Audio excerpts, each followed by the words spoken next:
Hey everybody, it's Dowden. In this 2-minute tutorial, we're going to be adding a bit of saturation to our drums. Instead of a saturator or a distortion plugin, I'm going to be using a vocoder, and I'm going to show you why. If you haven't watched the parallel processing saturation 2-minute tutorial, definitely check the description because they will explain a little bit better what I'm going to be doing in this video, but you can feel free to watch this one as well.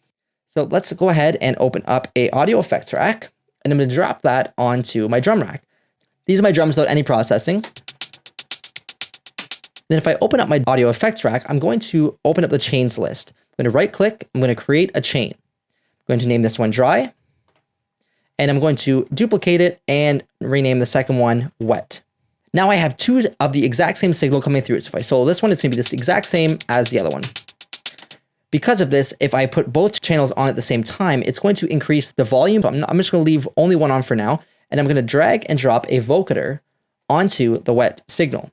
Now let's take a listen to what the vocoder sounds like with 100% wet signal. You can mess around with the settings if you like, make it a little bit lower, a little bit higher, but I'm going to leave it right at the 0 mark. So now what I'm going to do is I'm going to turn the volume of this all the way down, and I'm just going to introduce slowly the amount of wet signal that we have from the wet channel, which is using 100% wet from the vocoder. So it's adding that really crispy low mid saturation with the vocoder. And I'm going to turn my other channel back on now, and we're just going to make sure that we watch our meters. First, I'm going to check the amount of headroom that the dry signal is taking up on its own. So we have about -10 decibels of volume coming through, and then I'm going to slowly introduce the vocoder.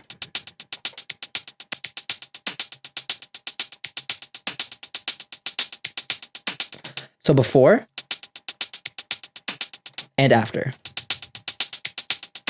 So right away, we can notice that there's a lot more presence. There's a lot more saturation in the drums. It's a lot more present and has a lot more of that low mid information. Definitely would suggest going in with an EQ and fine tuning these things. But for the sake of the video, I just want to mention that if you look at the headroom, we're not actually introducing a noticeable amount of headroom. So we have just on its own, we have -10.1 decibels of volume.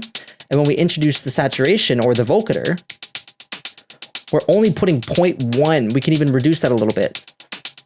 So we're barely adding any headroom, but we're still getting that lower presence introduced into the dry signal.